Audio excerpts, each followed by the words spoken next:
कि रबारिया बोला है, और जब जब रबारी बोला है राज सिंहासन डोला है। जब जब रबारी बोला है राज सिंहासन डोला है कि वो जात का नहीं, वो किसी बाप का नहीं, और जो बाप का नहीं वो किसी राष्ट्र का नहीं। क्या जिस रबारी समाज का सिटिंग पावर बहुत तेज है, और सिटिंग तो आने वाले 23 और 24 में ये रबारी समाज का एक अलग ही रिकॉर्ड होगा। इसके लिए मैं उनको नमन करता हूँ। छात्रावास कब बनेगा? छात्रावास कब बनेगा? जब आपका कोई भाई दिल्ली में जाकर बैठेगा, दोनों हाथ ऊपर करके बोलो जयतेश्वर भगवान की, जगदम्बे माता की, भोलेनाथ की। कुंभ तो हमने भी खूब देखे हैं, नासिक में भी देखा है, इलाहाबाद में भी देखा है, उज्जैन में भी देखा है। परंतु आज ये जो स्टेज पर संत वृंद जो विराजमान है, समाज के पूजनीय संत हैं, और इस समाज के सब रत्न जो विराजमान है, उनको भी मैं हाथ जोड़कर प्रणाम करता हूँ। आज ये कुंभ नहीं, ये महाकुंभ है, और इस महाकुंभ में पहले भी संतों ने कहा है कि वो जात का नहीं,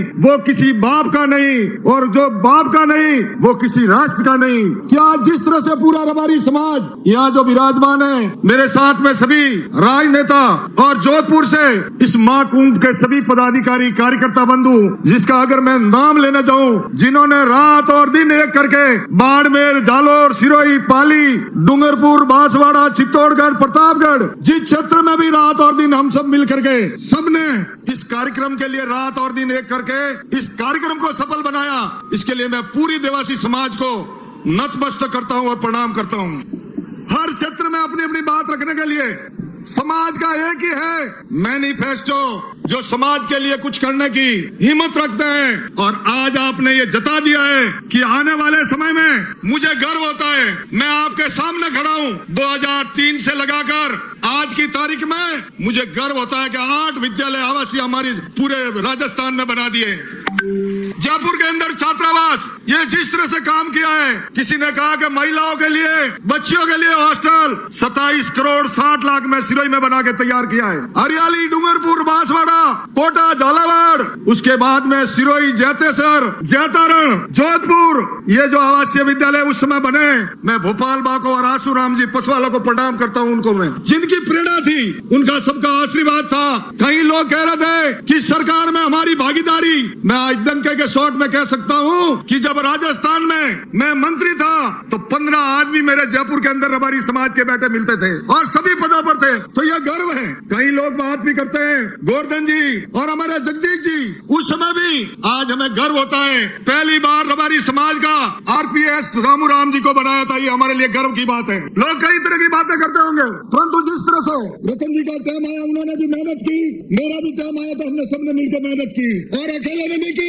रबारी समाज के और भी सबने मिल करके कंधे से कंधा मिलाकर उसके लिए सहयोग किया। उसके लिए मैं नमन करता हूँ उनको। लोग बातें करते हैं, आज मैं आपको पट्टे देने की योजना बनाई, 700 वर्ग मीटर एक भूखंड निःशुल्क देने की योजना बनाई, वो पशुपालक कल्याण बोर्ड की तरफ से बनाई, ये मैंने बनाई थी उस समय।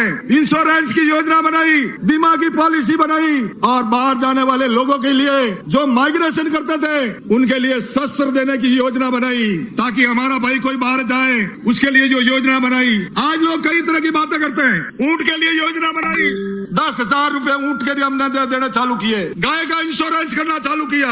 आज हमारे जितने भी MP, हरियाणा, मध्य प्रदेश, जितने भी लोग जा रहे हैं, मैं तहे दिल से उनका अभिनंदन करता हूँ, स्वागत करता हूँ। तय होगी। दूसरा, आप सबको पता है, रोहिणी कमीशन जो बना सेंट्रल गवर्नमेंट में, वो उसमें भागीदारी OBC वर्ग का वर्गीकरण के लिए जो काम चल रहा है, उसमें विशेष तौर से रबारी समाज का नाम हो। आज हमारे मैनिफेस्टो में जिस तरह से सभी ने मिलकर, जोधपुर की टीम ने मिलकर मैनिफेस्टो जो बनाया कि हर जिले में हमारा एक आवासीय विद्यालय हो, बहुत अच्छी बात थी कि आपने सबने मिलकर के वो आवासीय विद्यालय के लिए जो की, ताकि आने वाले समय में अभी आप सबको पता है कि जिस तरह से खेमराज जी हमारे बीच में, मैं धन्यवाद देता हूं उनको। जयपुर के अंदर जब छात्रावास की बात आई, 15 करोड़ रुपए उसके लिए भरने की बात आई, और मैं धन्यवाद देता हूं हमारी पूरी टीम को। सिर्फ जा करके बैठे 15 करोड़ की बात चल रही थी, और साथ में जाकर के मीटिंग चली, और मीटिंग में 15 लाख में रबारी समाज को जो भूखंड दिया जयपुर के अंदर, 15 करोड़ का 15 लाख में, और समाज के हर घर से, हर परिवार परिवार से सबने मिलकर उस छात्रावास का जो निर्माण का काम चल रहा है उसके लिए आप सबकी भागीदारी है। मैं तहे दिल से पूरे राजस्थान के रबारी समाज को नमन करता हूँ और प्रणाम करता हूँ कि आने वाले समय में जयपुर के अंदर अपना छात्रावास बने और उसके बाद में ये लड़ाई यही खत्म नहीं होने वाली। अपने यहाँ गुजरात से भी सब मेहमान पधारे हैं, उनको भी कहना चाहता हूँ कि जब हरिद्वार में धर्मशाला की बात थी, हरिद्वार के अंदर रबारी समाज की धर्मशाला की बात थी, तो गुजरात के जितने भी राजनेता या विराजमान है तहे दिल से उनको मैं धन्यवाद देता हूँ। राजनीतिक क्षेत्र में अगर कोई चेतना लाई तो ये गुजरात की जो टीम मेरे सामने बैठी है उन्होंने रात और दिन एक करके राजस्थान में दौरे किए, तब राजस्थान के अंदर राजनीति चेतना आई। लोग कहते हैं कि सागर भाई को प्रभारी बनाया था, तब से लगा कर एक नई चेतना आई। उसके बाद में रणछोड़ भाई आए और ऐसे करते करते लोग कहते हैं कि हमारी सरकार में भागीदारी, मैं समझता हूँ कि अभी अभी सरकार में बहुत नई भागीदारी हमारे गुजरात से बाबू भाई देसाई, बाबू भाई रबारी को राज्यसभा में नियुक्त किया, उसके लिए भी मैं बधाई देना चाहता हूँ। क्योंकि आज की तारीख में लोग कहते हैं स्टेज पे चल रहा था क्या कई राजनेता, मैं तो अपनी डायरी लेके बैठ जाओ और उसमें लिखना चालू कर दो और कंपटीशन। कई कहते हैं कि हमारे बोर्ड का गठन नहीं हुआ, बोर्ड में नियुक्ति नहीं हुई। मैं कमजोरी उसकी गनता हूँ आपसे, क्योंकि मेरी टाइम में बोर्ड 2003 और 4 में जब पशुपालक कल्याण बोर्ड का गठन किया, हमारी पूरी टीम मिलकर के हम गुजरात गए, गुजरात साथ जाकर के वहाँ से कागज लाए, डॉक्यूमेंट्स लाए और राजस्थान में अपना पशुपालक कल्याण बोर्ड का गठन किया। उसमें पहली नियुक्ति मेरी हुई और उसी समय मैंने 3 आवासीय विद्यालय बनाए। उसके बाद में वापस सरकार आई तो हमारे यहाँ से जिस तरह से बोर्ड में वापस नियुक्ति हुई, भूपेंद्र भाई गोवर्धन जी जो हमारे बीच विराजमान है, इनकी नियुक्ति हुई और नियुक्ति होने के बाद में 15 मेंबर और साथ जोड़े, तो ऐसे करके आज दिन तक रिकॉर्ड के साथ कह सकते हैं। अब रही टिकट की बात, जीतना जनता और रबारी समाज को है भाई, कोई एक आदमी जीत नहीं सकता। और मैं आपके सामने खड़ा हूँ, कभी न कभी ऐसा कभी रतन जी ने नहीं सोचा, ऐसा मैंने भी नहीं सोचा और ऐसे हमारे गुजरात के जो भाई थे जो चुनाव लड़ रहे थे, मैं धन्यवाद देता हूँ। मावजी भाई हमारे बीच में बैठे हैं, एक रबारी समाज का जो रिकॉर्ड बनाया, रिकॉर्ड बनाकर जीत अर्जित की, उसके लिए मैं उनके पूरे विधानसभा क्षेत्र को धन्यवाद देता हूँ। इसी तरह से आने वाले समय में वुल बोर्ड की बात चल रही थी, पहले सागर भाई रबारी थे उसके चेयरमैन, जब हमारे पास में भी बात आई और पूरी टीम ने कहा कि भाई अब गोवर्धन जी के प्रॉब्लम है और क्यों ना इसका चेयरमैन गोवर्धन जी को बनाया जाए, तो हमने हंसी और खुशी के साथ में कहा गोवर्धन जी हमारे हैं, गोवर्धन जी को बनाना चाहिए और बनाया। तो मैं आप सबसे निवेदन करता हूँ, आज दिन तक इस समाज के मंच पर आप सबसे निवेदन करने आया हूँ कि आने वाले समय में आपके विचार क्या है, आप किससे जुड़े हुए हैं, मुझे ये नहीं देखना, मुझे ये देखना है कि रबारी समाज का महाकुंभ है और इसमें आपने घर से लगाकर जिस तरह से पूरे समाज ने मिलकर ये जोधपुर का रास्ता तय किया है, इसके लिए मैं पूरी समाज को बहुत बहुत साधुवाद और धन्यवाद देता हूँ। छात्रावास अभी राजस्थान में बनेंगे, बढ़ते रहेंगे। जयपुर में छात्रावास बना दिया, अभी हमारा एक ही लक्ष्य है कि दिल्ली के अंदर भी हमारा छात्रावास बने। और दिल्ली में छात्रावास कब बनेगा, छात्रावास कब बनेगा, जब आपका कोई भाई दिल्ली में जाकर बैठेगा और बैठ करके उसकी पैरवी करेगा, तो आने वाले समय में दिल्ली अपन से दूर नहीं।